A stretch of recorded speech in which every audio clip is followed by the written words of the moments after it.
আসসালামু আলাইকুম। Shimul memorial north south school and কলেজের দশম শ্রেণীর অর্থনীতির অনলাইন ক্লাসে সকল শিক্ষার্থীকে স্বাগত। করোনার এই প্রান্তি লগ্নে নিশ্চয়ই সকল শিক্ষার্থীবৃন্দ বাসায় আছো, সুস্থ আছো এবং সবাই নিয়মিত স্বাস্থ্যবিধি মেনে চলাফেরা করছো। তোমরা বাসায় বসে অবশ্যই সবাই পুষ্টিকর খাবার খাবে এবং নিয়মিত হ্যান্ড স্যানিটাইজ করে সুস্থ থাকবে।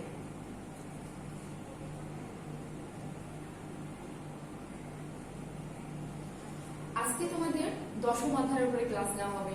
দশম অধ্যায়ের নামটা হলো বাংলাদেশ সরকারের অর্থ ব্যবস্থা। বাংলাদেশ সরকারের অর্থ ব্যবস্থা। আজকে পাঠ শেষে তোমরা যেটা জানবে, সরকারি অর্থ ব্যবস্থার পরিচয় সম্পর্কে, সরকারি আয়ের উৎসসমূহ সম্পর্কে, সরকারি ব্যয়ের খাতসমূহ সম্পর্কে, বাজেটের ধারণা সম্পর্কে, সুষম বাজেটের সাথে অসম বাজেটের তুলনা সম্পর্কে। আলোচ্য বিষয়: সরকারি অর্থ ব্যবস্থার পরিচয়, সরকারি আয়ের উৎসসমূহ, সরকারি ব্যয়ের খাতসমূহ, বাজেটের ধারণা, সুষম বাজেটের সাথে অসম বাজেটের তুলনা। সরকারি অর্থ ব্যবস্থা। শিক্ষার্থীবৃন্দ, তোমরা নিশ্চয় অনেকে যেহেতু দশম শ্রেণীতে পড়ছো, অনেকের মাথায় চিন্তা আসতেই পারে যে সরকার যে এত বড় গোটা দেশটা চালাচ্ছে, তো সরকার কিভাবে চালাচ্ছে, তার আর্থিক সংস্থানটা কোথায় থেকে আসে। আমরা সেই সম্পর্কে আজকে এই দশম অধ্যায়ে কিছুটা জানবো। প্রথমে আসি সরকারি অর্থ ব্যবস্থা। বাংলাদেশ সরকারের দেশের প্রশাসন পরিচালনা, আইন শৃঙ্খলা রক্ষা, বিদেশি আক্রমণ থেকে দেশ রক্ষা এবং জনকল্যাণমূলক বহুবিধ কার্যাবলী সম্পাদনের জন্য অনেক অর্থের প্রয়োজন হয়। এই অর্থ সংস্থানের জন্য সরকারের বিভিন্ন উৎস হতে অর্থ আয় করতে হয়।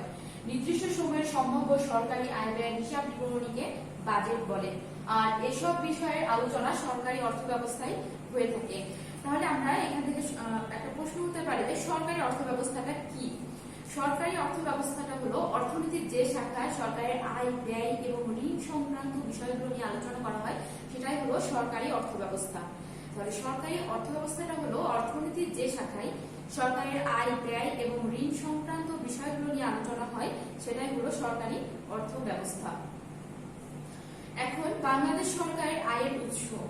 বাংলাদেশ সরকারের আয়ের উৎস প্রধানত দুটি, একটা হলো কর রাজস্ব আর একটা কর বহির্ভূত রাজস্ব।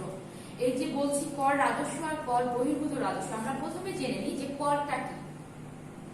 সরকার জনগণের নিকট হতে বাধ্যতামূলকভাবে যে অর্থ আদায় করে, কিন্তু তার বিনিময়ে জনগণ সরকার থেকে সরাসরি বিশেষ কোনো সুযোগ সুবিধা আশা করতে পারে না, তাকে কর বলে।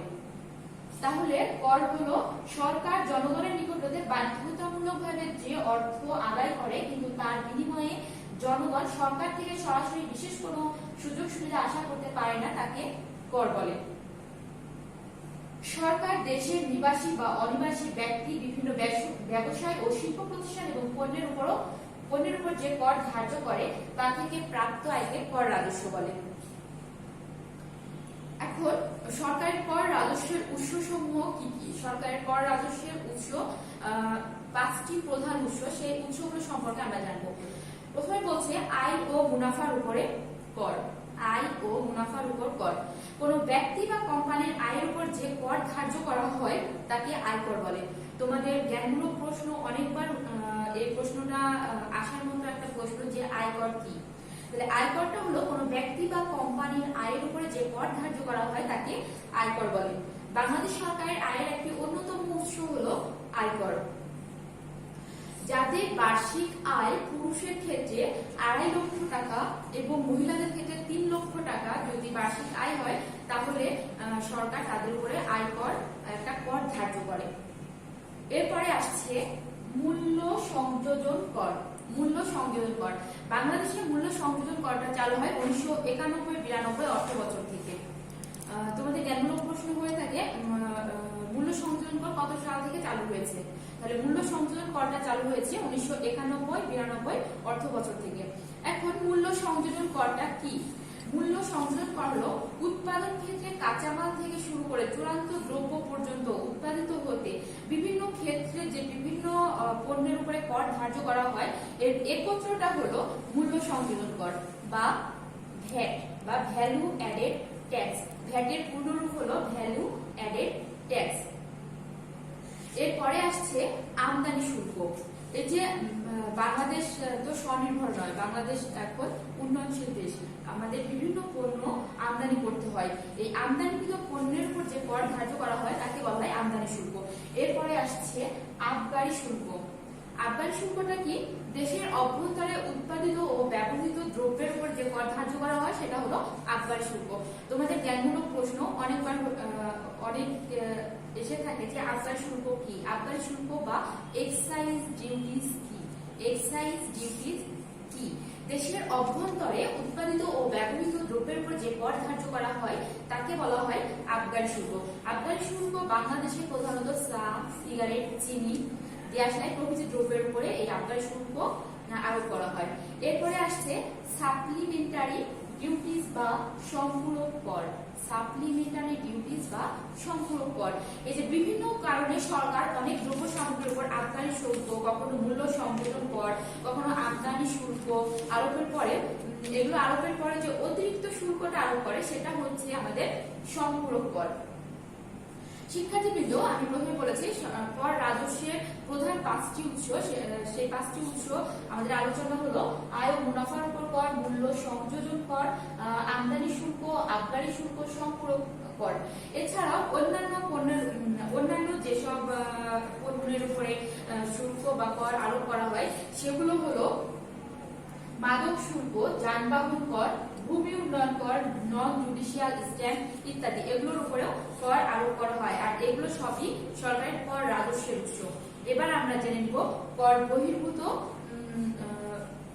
যে রাজস্ব আছে, কর বহির্ভূত বিভিন্ন উৎস থেকে যে সরকার আমাদের ইনকাম করে, আয় করে, সেগুলো লভ্যাংশ ও মুনাফা, সুদ, প্রশাসনিক ফিস, জরিমানা, দ্বন্দ্ব ও বাজেয়াপ্তকরণ, অর্থনৈতিক সেবা, ভাড়া ও ইজারা, টোল ও লেভি।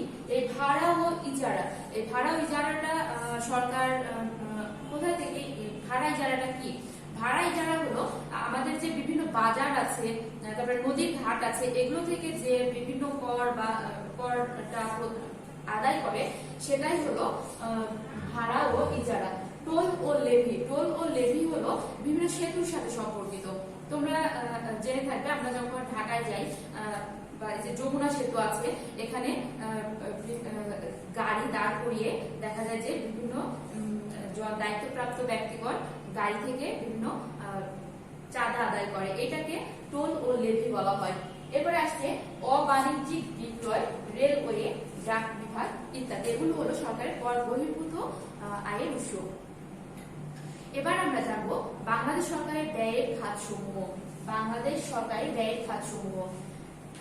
বাংলাদেশ একটি নিম্ন মাধ্যম আয়ের জনকল্যাণকামী রাষ্ট্র। দেশের আর্থসামাজিক উন্নয়ন, মানব সম্পদ উন্নয়ন, দারিদ্র্য বিমোচন, দেশ রক্ষা ও পরিচালন এবং জনগণের সার্বিক কল্যাণের জন্য প্রতি বছর সরকারকে প্রচুর অর্থ ব্যয় করতে হয়। গণতন্ত্রের উন্মেষ এবং উন্নয়নের ফলে রাষ্ট্রীয় কর্মকারের পরিধি ক্রমশ বৃদ্ধি পাচ্ছে, যার ফলে অনেক নতুন নতুন খাতের ব্যয়ের তালিকায় অন্তর্ভুক্ত হচ্ছে। বাংলাদেশ সরকারের ব্যয়ের প্রধান খাতসমূহ হলো শিক্ষা ও প্রযুক্তি। শিক্ষার্থীবৃন্দ, এই যে শিক্ষা ও প্রযুক্তি, আমাদের যে বিভিন্ন সরকারি প্রতিষ্ঠানগুলো আছে, শিক্ষা প্রতিষ্ঠানগুলো আছে, এই প্রতিষ্ঠানগুলো প্রতিষ্ঠা করতে সরকারকে অনেক ব্যয় করতে হয়। তো এগুলো হলো সরকারের ব্যয়ের একটা তাহলে শিক্ষা ও প্রযুক্তি হলো বাংলাদেশ সরকারের ব্যয়ের অন্যতম একটি খাত। এরপরে আসছে প্রতিরক্ষা। প্রতিরক্ষা কি? দেশকে বিদেশি শত্রুর হাত থেকে রক্ষা করার জন্য আমাদের বিভিন্ন যুদ্ধাস্ত্র, যে সাজ সরঞ্জাম, প্রতিরক্ষা বাহিনীর সদস্যদের প্রশিক্ষণ, বেতন ভাতা ও চিকিৎসা প্রদানের জন্য সরকারকে প্রচুর পরিমাণে ব্যয় করতে হয়। এরপর আসছে জনপ্রশাসন। রাষ্ট্র পরিচালনার জন্য সরকারকে জনপ্রশাসন পরিচালনা করতে হয়। প্রশাসনের বিভিন্ন বিভাগে নিয়োজিত কর্মকর্তা কর্মচারীগণকে সরকার অনেক বেতন দিয়ে থাকে। এইগুলো সরকারের ব্যয়ের উৎস। এছাড়াও যেগুলো আছে, এবং বর্তমানে যে করোনা পরিস্থিতি চলছে, স্বাস্থ্য খাত, এই স্বাস্থ্য খাতটা সরকারের একটা অনেক বড় একটা ব্যয়ের খাত। কারণ স্বাস্থ্য খাতের যে সরকারি বিল্ডিং গুলো আছে, বিভিন্ন প্রত্যেকটা ইউনিয়ন পর্যায়ে কমিউনিটি ক্লিনিক আছে, যেখানে একটা করে এমবিবিএস ডাক্তার নিয়োগ দিতে হয়, সেখানে অনেকগুলো স্বাস্থ্যকর্মী থাকে। এই যে এই মেডিকেল গুলো স্থাপন, কমিউনিটি ক্লিনিক গুলো স্থাপনের জন্য সরকারকে অনেক ব্যয় করতে হয়। তাহলে বাংলাদেশ সরকার স্বাস্থ্য খাতে অনেক প্রচুর পরিমাণে ব্যয় করে থাকে। এছাড়া যে ব্যয়গুলো করে থাকে, সামাজিক নিরাপত্তা ও কল্যাণ, বিদ্যুৎ ও জ্বালানি ক্ষেত্রে, পরিবহন ও যোগাযোগ, দারিদ্র্য বিমোচন ও কর্মসংস্থান, শিল্প ও অর্থনৈতিক সেবা সমূহ, পরিবেশ ও বন, বিনোদন, সংস্কৃতি ও ধর্ম, স্থানীয় সরকার ও পল্লী উন্নয়নে সরকার অনেক ব্যয় করে থাকে। এরপরে আমরা আসবো বাজেট সম্পর্কে। শিক্ষার্থীবৃন্দ, তোমরা প্রথমে বাজেট বলতে একটু মাথায় একটু চিন্তা করে নাও তো। সাপোজ ধরো একটা মাসিক ইনকাম, তোমার বাবা একটা মান্থলি সাপোজ 20,000 টাকা ইনকাম করছে। তো তোমার বাবা মাসের প্রথমে কিন্তু বেতনটা উঠানোর পরে একটা মান্থলি একটা তার পরিকল্পনা করে নেয় যে আমি কোন খাতে কতটুকু ব্যয় করব, কতটুকু টাকা সঞ্চয় করব, এগুলো কিন্তু মাসের প্রথমেই সে করে নেয়। এই যে সে এগুলো করে নিচ্ছে, এটা হলো মান্থলি বাজেট। কিন্তু একটা দেশ যে বাজেটটা প্রণয়ন করে থাকে সেটা হলো বার্ষিক বাজেট, অর্থাৎ 1 বছরের জন্য। তাহলে বাজেটের সংজ্ঞাটা আমরা জেনে নিই। বাজেট বলতে আয় ও ব্যয়ের সুবিন্যস্ত হিসাবকে বোঝায়। ব্যক্তি তার বিভিন্ন উৎস থেকে যে আয় পায় তা কিভাবে ব্যয় করে তা যদি সুশৃঙ্খলভাবে সাজানো হয় তা হবে ব্যক্তিগত বাজেট। একইভাবে সরকারের কোন নির্দিষ্ট আর্থিক বছরে বিভিন্ন উৎস থেকে কতটুকু আয় প্রাপ্তির আশা করে এবং বিভিন্ন খাতে কি পরিমাণ ব্যয় করতে চায় তার সুবিন্যস্ত হিসাবকে বাজেট বলে। তাহলে শিক্ষার্থীবৃন্দ, বাজেটটা হলো একটা নির্দিষ্ট আর্থিক বছরে সরকারের আয় এবং ব্যয়ের সুবিন্যস্ত হিসাব, অর্থাৎ কতটুকু আয় করতে পারবো, আমাকে ততটুকুর ভিতরে, ওই আয়ের ভিতরে আমাকে ব্যয় করতে হবে। এইটুকু চিন্তা ভাবনা করে আমরা বার্ষিক যে চিন্তা ভাবনা পরিকল্পনা করছি সেটাই হলো বাজেট। বাংলাদেশে আর্থিক বছর হলো জুলাই থেকে জুন, অর্থাৎ জুলাই জুন এটা হলো আর্থিক বছর। এই সময়টাতে আমাদের অর্থমন্ত্রী বাজেট পেশ করেন। বাজেট হলো সরকারি অর্থ ব্যবস্থার মূল চালিকা শক্তি। বাজেট হলো সরকারি অর্থ ব্যবস্থার মূল চালিকা শক্তি। বাজেটের প্রকারভেদ। সরকারের আয় ব্যয়ের প্রকৃতি অনুযায়ী বাজেটকে 2 ভাগে ভাগ করা যায়। সরকারের আয় এবং ব্যয়ের প্রকৃতি অনুযায়ী বাজেটকে 2 ভাগে ভাগ করা যায়। সেটা হলো চলতি বাজেট এবং মূলধনী বাজেট। এখন শিক্ষার্থীবৃন্দ, চলতি বাজেট কি? যে বাজেটে সরকারের চলতি আয় ও চলতি ব্যয়ের হিসাব দেখানো হয় তাকে চলতি বাজেট বলে। চলতি আয় সংগৃহীত হয় কর রাজস্ব ও কর বহির্ভূত রাজস্ব হতে। শিক্ষার্থীবৃন্দ, আমরা প্রথমে জেনে নিলাম সরকারের আয়ের উৎসসমূহ ছিল কর রাজস্ব এবং কর বহির্ভূত রাজস্ব। এই চলতি আয়ে সংগৃহীত আয়টা হলো কর রাজস্ব, কর বহির্ভূত রাজস্ব। কর রাজস্বের মধ্যে উল্লেখযোগ্য হলো মূল্য সংযোজন কর, আয় কর, সম্পূরক কর, আবগারি শুল্ক, যে 5টা প্রধান আয়ের উৎস ছিল সেগুলোই। কর বহির্ভূত রাজস্বের মধ্যে উল্লেখযোগ্য হলো সরকারের বিভিন্ন প্রতিষ্ঠানের লভ্যাংশ ও মুনাফা, ঋণের সুদ ইত্যাদি। এবার আসি মূলধন বাজেট। সরকারের মূলধন আয় ও ব্যয়ের হিসাব যে বাজেটে দেখানো হয় সেটা হলো মূলধন বাজেট। এই বাজেটের মূল লক্ষ্য হলো দেশের ও জনগণের আর্থ সামাজিক উন্নয়ন সাধন করা। তাহলে মূলধন বাজেটের মূল লক্ষ্য হলো দেশের ও জনগণের আর্থ সামাজিক উন্নয়ন সাধন করা। এরপরে আসি আয় ব্যয়ের ভারসাম্যের দিক থেকে বাজেটকে প্রধানত 2 ভাগে ভাগ করা যায়। আয় ব্যয়ের ভারসাম্যের দিক থেকে বাজেটকে 2 ভাগে ভাগ করা যায়। একটা হলো সুষম বাজেট আর একটা অসম বাজেট। সুষম বাজেট কি? সুষম বাজেট কোন নির্দিষ্ট সময়ে সরকারের প্রত্যাশিত আয় ও ব্যয় সম্ভাব্য ব্যয়ের পরিমাণ সমান হলে তাকে সুষম বাজেট বলে। তাহলে সুষম বাজেটটা হলো যদি কোনো অর্থনীতিবিদ যদি অনেক বেশি সুপরিকল্পিতভাবে পরিকল্পনা মাফিক যদি তার বাজেটটি পেশ করে তাহলে তার আয় এবং ব্যয়টা সমান হবে। এখানে তাহলে সুষম বাজেট হলো কোন নির্দিষ্ট সময়ে সরকারের প্রত্যাশিত আয় এবং সম্ভাব্য ব্যয়ের পরিমাণ সমান হলে তাকে সুষম বাজেট বলে। তবে আমাদের মতো উন্নয়নশীল দেশে এটি সহায়ক নয়। সুষম বাজেটটা আমাদের মতো উন্নয়নশীল দেশে সহায়ক নয়। এখন সুষম বাজেটকে আমরা একটা সূত্রাকারে বলতে পারি, সেটা হলো মোট আয় বিয়োগ মোট ব্যয় সমান 0।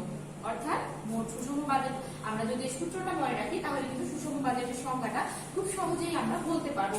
মোট আয় এবং মোট ব্যয় যেখানে সমান সেটাই হলো সুষম বাজেট। এরপরে আসছে অসম বাজেট। তাহলে আমরা প্রথম বুঝতেই পারছি যে সুষম বাজেট হলো আয় ব্যয় সমান, আর অসম বাজেট যেখানে আয় বেশি হবে ব্যয় কম, আয় বেশি হবে কিন্তু ব্যয় কম, কিন্তু ব্যয় বেশি হবে আয় কম, সেটা হলো অসম বাজেট। শিক্ষার্থীবৃন্দ, আমরা একবার দেখে নিই। কোন নির্দিষ্ট সময়ে বা আর্থিক বছরে সরকারের প্রত্যাশিত আয় এবং সম্ভাব্য ব্যয়ের পরিমাণ সমান না হলে তাকে অসম বাজেট বলে। সরকারের আয় ও ব্যয়ের অসমতার দিক থেকে এই বাজেট কে অসম বাজেট বলা হয়। এরপরে আমরা আসি বাংলাদেশ সরকারি বাজেট। বাংলাদেশ সরকার যে বাজেটটা প্রণয়ন করে সে বাজেটটা কি? বাংলাদেশ একটি উন্নয়নশীল দেশ। এদেশে আর্থিক বছর আমি প্রথমেই বলেছি জুলাই এবং জুন। প্রতি বছর জুন মাসের প্রথম সপ্তাহে মাননীয় অর্থমন্ত্রী মহান জাতীয় সংসদে পরবর্তী বছরের খসড়া বাজেট উপস্থাপন করেন, যা আলোচনা, সমালোচনা এবং প্রয়োজনীয় ক্ষেত্রে সংযোজন ও বিয়োজনের পর উক্ত মাসে মহান সংসদে চূড়ান্তভাবে গৃহীত হয়। তাহলে শিক্ষার্থীবৃন্দ, এখানে তোমাদের দুইটা জ্ঞানমূলক প্রশ্ন কিন্তু লুকায়িত আছে। একটা হতে পারে বাজেট কে প্রণয়ন করে? বাজেটটা প্রণয়ন করে অর্থমন্ত্রী। কোথায় এটা উত্থাপিত হয়? কোথায়? জাতীয় সংসদে, অর্থাৎ মহান সংসদ ভবনে। এখানে আরেকটা প্রশ্ন আছে যে এই বাজেটটা পেশ হয় কোন আর্থিক বছরে? জুলাই এবং জুনে। আমাদের দেশে বাজেটকে দুই ভাবে বিভক্ত করে উপস্থাপন করা হয়। একটা হলো অ-উন্নয়ন বাজেট বা চলতি বাজেট এবং উন্নয়ন বাজেট বা মূলধন বাজেট। অ-উন্নয়ন বাজেটটা কি? বাজেটের যে অংশে সরকারের দৈনন্দিন বা চিরাচরিত আয় ব্যয়ের হিসাব দেখানো হয়, এটা হলো প্রত্যেক দিনকার হিসাবটা বলছে, আয় ব্যয়ের হিসাব দেখানো হয় এবং বাজেটের ব্যয় খাতসমূহ সরাসরি উন্নয়নের সঙ্গে সম্পৃক্ত নয়, তাকে অ-উন্নয়ন বাজেট বলে।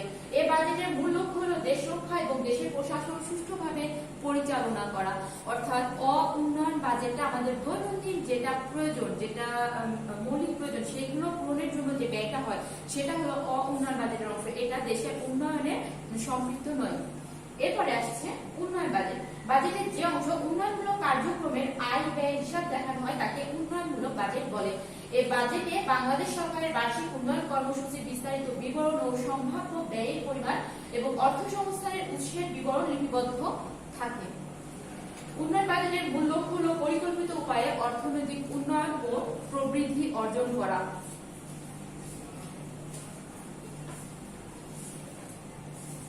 শিক্ষার্থীবৃন্দ, এবার আমরা আজকের পাঠ শেষে যে প্রশ্নগুলো আসতে পারে, খুব সহজে তোমরা যে প্রশ্নগুলোর অ্যান্সার করতে পারবে সে প্রশ্নগুলো একটু জেনে নিই। প্রথমে আসছে সরকারি অর্থ ব্যবস্থা কি? সরকারি অর্থ ব্যবস্থা কি? সরকারি অর্থ ব্যবস্থা হলো অর্থনীতির যে শাখায় সরকারের আয়, ব্যয় এবং ঋণ সংক্রান্ত বিষয়গুলি আলোচনা হয় তাকে সরকারি অর্থ ব্যবস্থা বলে। এবার আসি ভ্যাট এর পূর্ণরূপ কি? ভ্যাট এর পূর্ণরূপ হলো value added tax. Value added tax. আবগারি শুল্ক কি?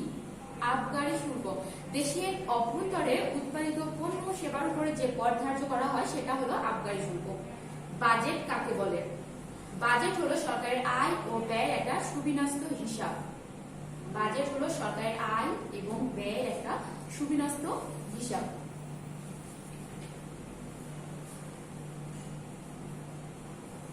তো শিক্ষার্থীবৃন্দ, আজকের পাঠ শেষে তোমাদের যে টপ প্লেসটা তোমরা নিশ্চয়ই এই পাঠটুকু বাসায় ভালোভাবে চর্চা করবে। শিক্ষার্থীবৃন্দ, তোমরা নিশ্চয়ই ক্লাসটা অনেক মনোযোগ সহকারে করেছো। তোমরা এখন বাসায় আরেকটু ভালোভাবে চর্চা করবে এবং আগামী টপ প্লেস দেওয়ার জন্য সবাই রেডি থাকবে। সবাইকে ধন্যবাদ।